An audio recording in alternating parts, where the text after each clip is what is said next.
तो गाइस, जैसा कि पिछले पार्ट में हमने अब तक देखा कि बिग मॉम और काइडो आपस में लड़ना शुरू कर देते हैं और उडोन के अंदर ऑलमोस्ट लूफी और इसकी टीम ने कब्जा कर लिया है, जिसके चलते कावामात्सु भी आजाद हो जाता है। और यहाँ पर जोरो अपनी तलवार को लेने के लिए युकोमारू के साथ लड़ रहा होता है, पर तभी काइडो के कुछ सोल्जर्स यहाँ पर आकर युकोमारू पर हमला कर देते हैं और कावामात्सु और जोरो मिलकर इन्हें ठिकाने लगाते हैं। लेकिन युकोमारू, जो कि इंजर्ड हो चुका है, इस हालत में काफी दूर निकल जाता है और एक घर के पास आकर जमीन में गड्ढा करके उसमें समा जाता है। अब जोरो इसके पैरों के निशान और उसके खून के धब्बों को फॉलो करते हुए इसके पास पहुंच जाता है, लेकिन पलक झपकते ही युकोमारू जोरो की नजरों से गायब हो जाता है। और यहाँ पर कावामात्सु और ह्योरी इसी और आने लगते हैं और ह्योरी कावामात्सु से पूछती है कि आप यहाँ पर क्या करने आए थे, जिस पर ये बताने लगता है कि मैं यहाँ पर कुछ जरूरी काम से आया था और बताने लगता है कि 13 साल पहले असल में हुआ क्या था। जब कावामात्सु ह्योरी को नहीं ढूंढ पाता है तो निराश होकर अपनी जान लेने की कोशिश करता है और तभी इसे किसी के चिल्लाने की आवाज आ जाती है और उसे फॉलो करते हुए जब कावामात्सु उसके पास जाता है तो देखता है कि एक छोटा सा फॉक्स, जो कि बहुत ही ज्यादा जख्मी होता है, यहाँ पर कुछ लोगों को चोरी करने से रोक रहा होता है। और ये सभी लोग यहाँ पर एक बहुत पुराना जो एक ग्रेवयार्ड है, जो कि शिमात्सुकी क्लैन से बिलोंग करता है, इन ग्रेवयार्ड्स के ऊपर लगे इन सभी स्वॉर्ड्स को चुराने आए थे। ये फॉक्स इन सभी स्वॉर्ड्स को प्रोटेक्ट करती है। और गाइस, ये जो शिमात्सुकी क्लैन है, इनकी क्लैन के अंदर एक ट्रेडिशन है जिसे कि इटर्नल ग्रेव कहा जाता है, जिसके अकॉर्डिंग जब भी इनके क्लैन में कोई नया बच्चा पैदा हो जाता है तो उसे गिफ्ट के तौर पर एक स्वॉर्ड को दिया जाता है और वो बच्चा मरते दम तक इसे अपने पास रखता है। और जब मर जाता है तो उस बंदे के साथ ही उसकी स्वॉर्ड को भी उसके पास में लगा दिया जाता है। इसलिए इस ट्रेडिशन का नाम इटर्नल ग्रेव है। और आसपास के लुटेरों की नजर इन स्वॉर्ड्स पर अक्सर रहती है। और ये जो फॉक्स था, जो कि शिमात्सुकी क्लैन से बिलोंग करता है, ये बस इन स्वॉर्ड्स की ही रक्षा कर रहा था। और कावामात्सु उस दिन के बाद से ही इस फॉक्स का ख्याल रखता है। लेकिन फिर कावामात्सु को कोजुकी ओडिन की वाइफ के द्वारा कही गई एक बात याद आती है कि उन्होंने फ्यूचर में किनेमोन और बाकी सभी को भेजा था ताकि वो सभी लोग 20 साल बाद यहाँ पर आकर वानो के अंदर अपना बदला ले सके। तो 20 सालों के बाद जब वो लोग अपने एलाइज के साथ आएंगे तो उन्हें काफी सारी स्वॉर्ड की जरूरत पड़ेगी। तो कावामात्सु इन सभी स्वॉर्ड्स को 20 साल बाद होने वाली उस वॉर के लिए प्रोटेक्ट करने के बारे में सोचता है, क्योंकि बाहर रखे रखे इनमें जंग लग जाएगा। और सारी स्वॉर्ड्स को कलेक्ट करता है। पर फॉक्स यहाँ पर आकर कावामात्सु को रोकने लगती है, लेकिन कावामात्सु इसे क्लियर कर देता है कि अगर आज तो मेरी जान भी ले लो तो भी मैं इन सभी स्वॉर्ड्स को निकाल कर ही रहूंगा, क्योंकि 20 सालों के बाद जब हमारे पास लोग इकट्ठा हो जाएंगे तो हमें तलवारों की जरूरत पड़ेगी। और कावामात्सु की लगन को देखकर ये फॉक्स भी मान जाती है। अब ऐसे ही कुछ दिन गुजर जाते हैं और जिन स्वॉर्ड्स को ये रख नहीं पाता है तो कावामात्सु और ये फॉक्स दोनों उनकी रखवाली करते हैं। और जब कावामात्सु लोगों को ठिकाने लगा देता है तो उन सभी को अपना फेक नाम युकोमारू बताता है, जिसके बाद से ही ये नाम उस फॉक्स का भी पड़ गया, क्योंकि आगे चलकर काइडो के लोगों ने कावामात्सु को पकड़ लिया था। तभी जोरो के पास ये दोनों पहुंच जाते हैं और जोरो वो भी यहीं पर था, लेकिन अचानक से कहीं पर गायब हो गया। और देखते ही कावामात्सु समझ जाता है कि हो ना हो ये बंदा अभी अंडरग्राउंड हो चुका है, जहाँ पर जाकर ये देखता है कि बहुत सारी तलवारों को यहाँ पर स्टोर करके रखा गया है। और कावामात्सु किनेमोन और बाकी सभी को इन तलवारों के बारे में बता देता है कि अगर तुम्हें वेपन्स चाहिए तो मैंने उसका इंतजाम कर रखा है। अब जोरो को काफी गुस्सा आ जाता है, क्योंकि इतना सब कुछ मिल गया, बस इसकी स्वॉर्ड सुसुई इसे वापस नहीं मिली। जिस पर ह्योरी जोरो को एक ऑफर देती है, तुम अपनी स्वॉर्ड को भूल जाओ, बदले में मैं तुम्हें एक ऐसी स्वॉर्ड दूंगी जो कि इस पूरी दुनिया में इकलौती ऐसी तलवार है जिसने कि काइडो को जख्म दिया था, जिसका नाम है एनमा। ये सुनकर जोरो शॉक्ड रह जाता है।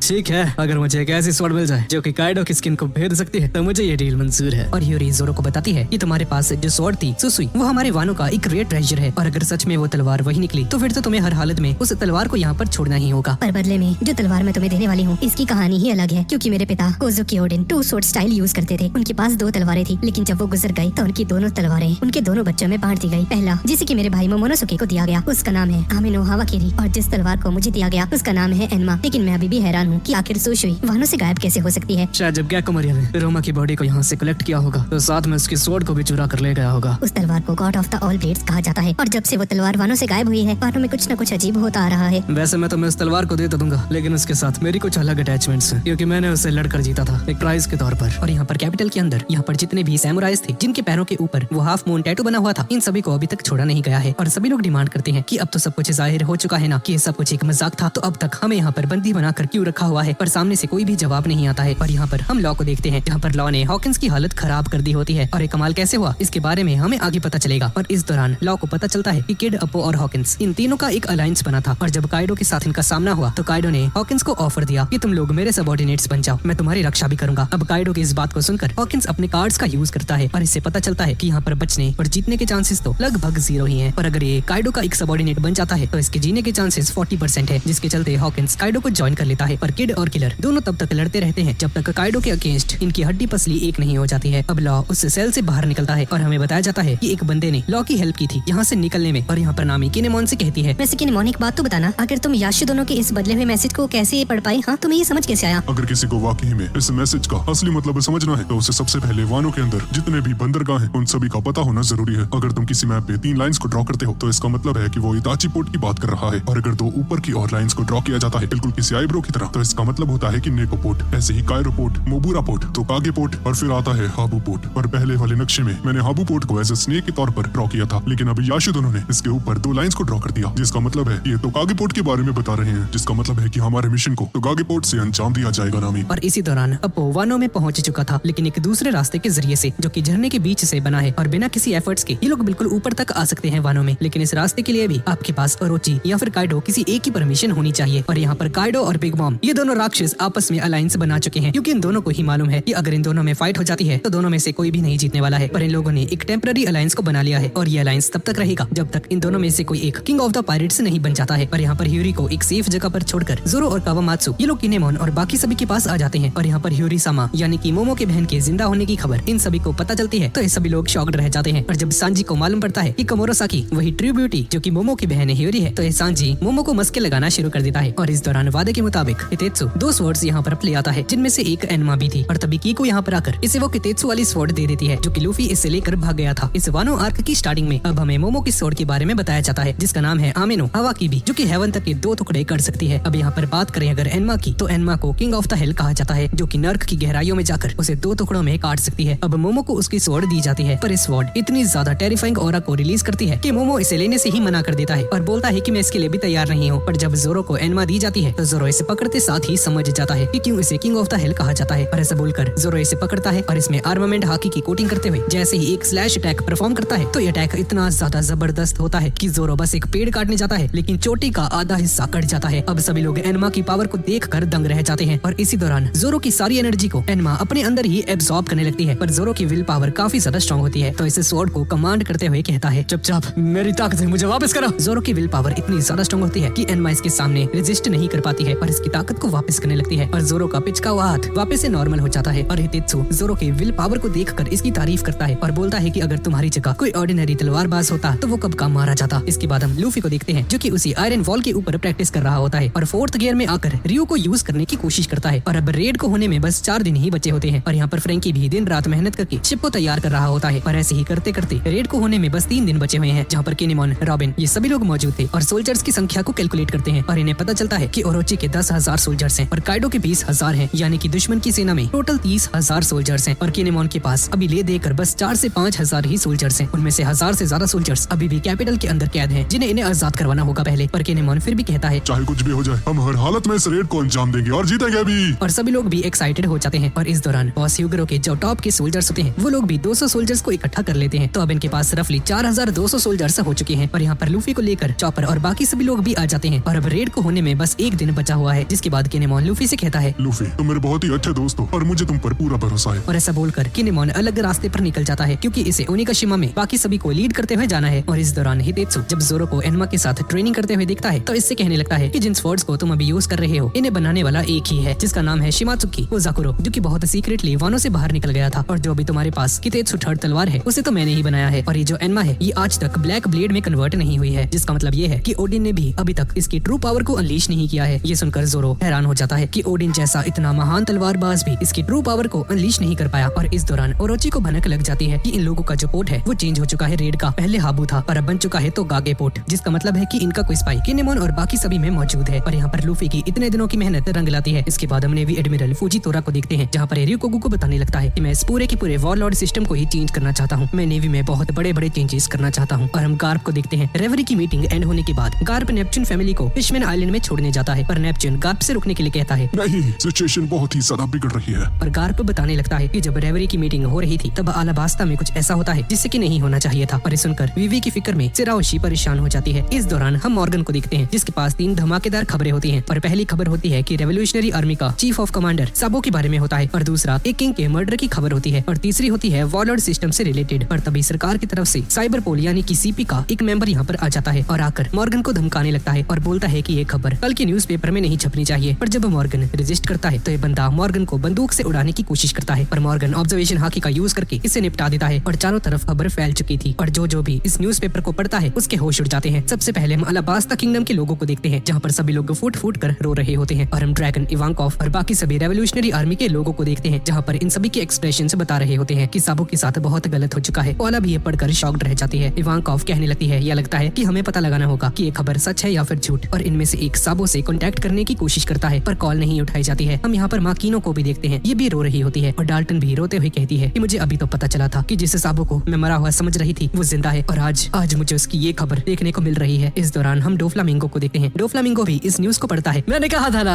इस दुनिया में बहुत कुछ है जो कि मुझे कभी भी बोर होने नहीं देगा।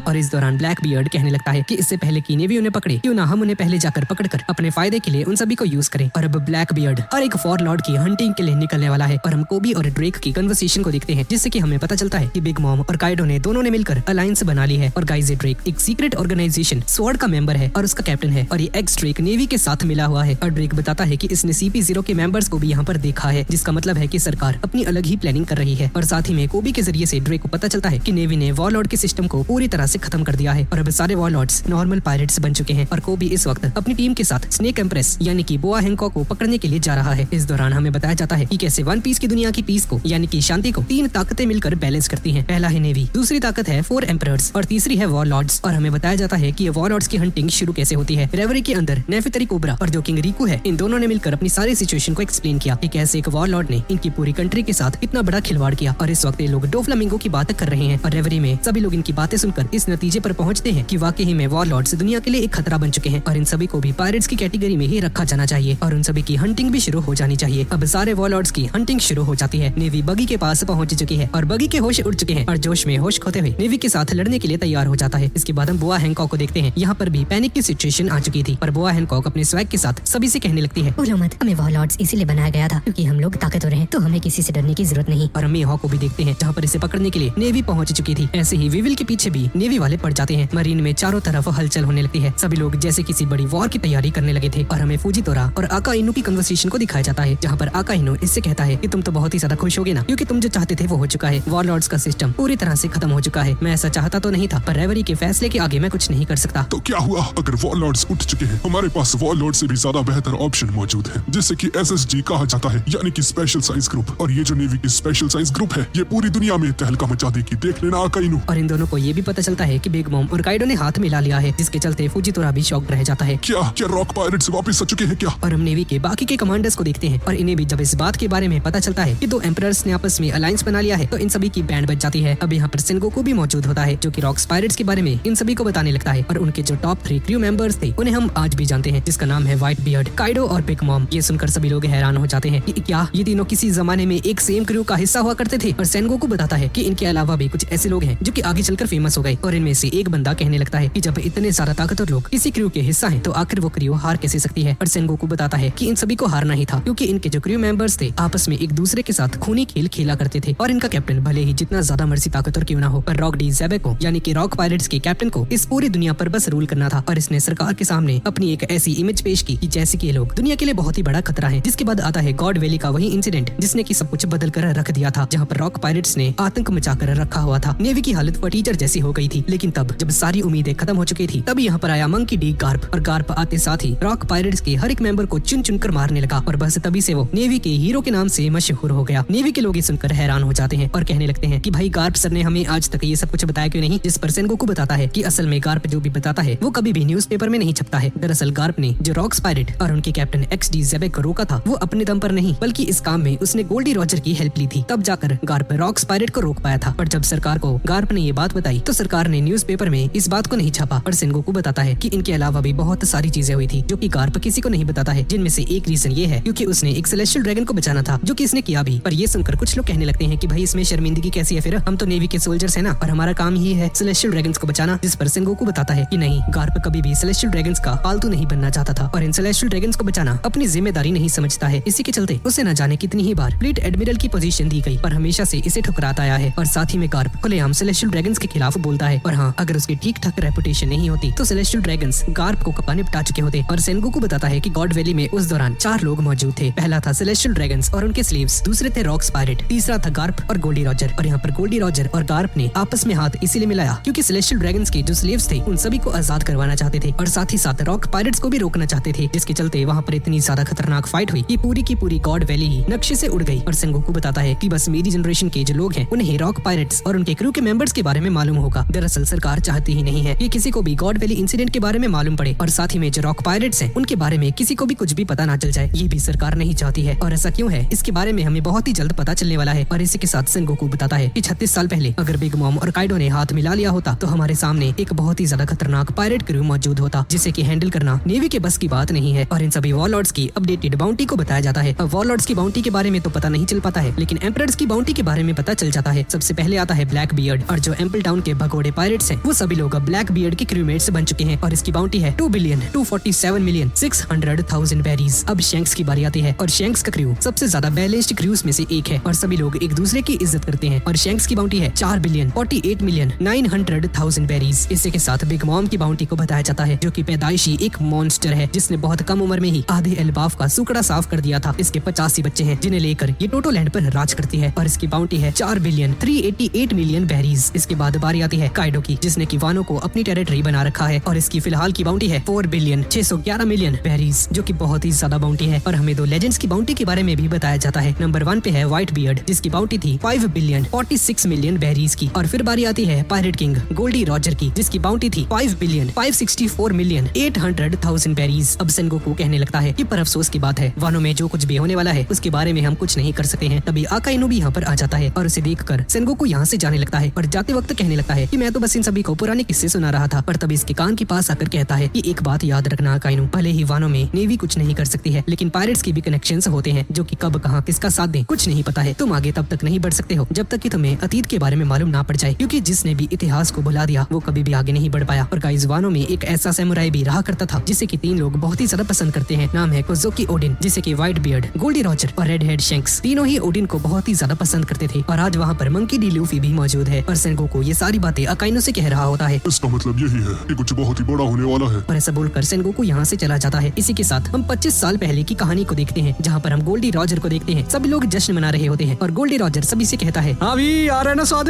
तभी हम ओडिन को देखते हैं। इसके पास एक बहुत बड़े से प्याले में साकी मौजूद था। और तभी क्रॉकस गोल्डी रॉजर से कहता है कि तुम्हें ज्यादा नहीं पीनी चाहिए, क्योंकि तुम्हारी तबीयत पहले ही ठीक नहीं रहती है, और इसे पीट देता है। और दोनों के बीच में फाइट होनी शुरू हो जाती है। इन दोनों की नोक-झोंक चली ही रही होती है कि तभी हम सिल्वर रेले और बाकी के क्रूमेट्स को देखते हैं। और रेले से ओडिन कहता है कि मुझे वानो वापस जाना है, क्योंकि मेरे कुछ अधूरे काम है जिन्हें मुझे अंजाम देना है। तभी बगी यहाँ पर आ जाता है, और ओडिन से कहता है, ओडिन समा मुझे ले चलिए, मैं बहुत ही सारा स्ट्रांग हूँ, मैं आपकी हेल्प कर सकता हूँ। तभी शैंक्स यहाँ पर आता है, अरे इसे छोड़िए सर जी, मुझे ले जाइए। पर ओडिन दोनों की बात सुनकर हंसने लगता है, नहीं, इस काम को मुझे अकेले ही अंजाम देना होगा, सॉरी बच्चा। इसके बाद हम वापस से प्रेजेंट में आ जाते हैं। वानो कंट्री के अंदर फ्लावर फेस्टिवल वाला दिन आ चुका है, यानी कि वही रेड वाला दिन। ओरोची ओनिगाशिमा की तरफ रवाना हो जाता है, और अपने पीठ पीछे क्योशिरो को सारी जिम्मेदारी सौंप देता है। अब रात हो जाती है, और सभी लोग जश्न मनाने लगते हैं। अब वानो के अलग अलग रीजन्स में अलग अलग वेदर होते हैं। कैपिटल का मौसम तो अच्छा था, पर जिस जगह पर किनेमोन और बाकी सभी लोग पहुँचते हैं, यहाँ का मौसम बहुत ही ज्यादा खराब होता है। चारों तरफ बारिश हो रही थी, और यहाँ पर कोई भी मौजूद नहीं होता है, जिसे देखकर किनेमोन डिसअपॉइंटेड हो जाता है कि आखिर सब लोग कहाँ गए। इनके 4000 सोल्जर्स, इनके दोस्त, कोई भी यहाँ पर मौजूद नहीं होता है। आखिर यहाँ पर चल क्या रहा है किसी को भी समझ में नहीं आता है, और किनेमोन घुटनों के बल बैठ जाता है। इसे यकीन नहीं होता, क्योंकि यहाँ पर शिप्स को रिपेयर करने वाले जो भी लोग थे वो भी मौजूद नहीं थे। सभी का नाम लेता है, और बिलक बिलक कर रोता है कि आखिर यहाँ पर हुआ क्या। हम 20 साल फ्यूचर में आगे आए, लेकिन फिर भी हम कुछ नहीं कर पाए। और लूफी, लॉ और सभी का नाम बहुत चिल्ला कर लेता है, और बोलता है कि प्लीज कोई तो जवाब दे दो, कोई तो मेरी हेल्प करो। आज वो दिन है जिस दिन हम हमला करने वाले थे, कहाँ हो तुम सभी लोग। और यहाँ पर आशिरादोजी किनेमोन को संभालता है। दोस्त, लगता है आज किस्मत भी हमारे साथ नहीं है। मौसम देखो यहाँ का। और हम 2 दिन पहले का सीन देखते हैं, जहाँ पर सभी लोग रेड की तैयारी कर रहे थे, यानी कि फ्लावर फेस्टिवल वाले दिन की। और अपने सभी सोल्जर्स को तैयार करने के बाद किनेमोन सभी को बताने लगता है कि हम सभी लोग रेंडेजोस पोर्ट के पास मिलेंगे रेड वाले दिन। पर फ्रैंकी और ऊसॉप ने मिलकर शिप को भी प्रिपेयर कर लिया था, और अभी लोग अबू पोर्ट पर निकलने के लिए तैयार थे। अब फाइटिंग से पहले इन सभी को अपने यूनिक कपड़े दिए जाते हैं, और जैसे ही लूफी और सभी को सैमुराइज के कपड़े दिए जाते हैं, तो लूफी सैमुराई के कपड़े पहनते साथ ही अलग ही जोश में आ जाता है। वो कीड़ा है, वो काइडो, वो भैंसा सा मेरे हाथ से नहीं बचने वाला, मैं सैमुराई लूफी ऐसे भाई चुटकियों में मसल के रख दूंगा उसे। और ब्रूक भी कहने लगता है, हाँ लूफी पाजी आपने सही कहा, अब हम लोग नहीं हार सकते, सवाल ही पैदा नहीं होता।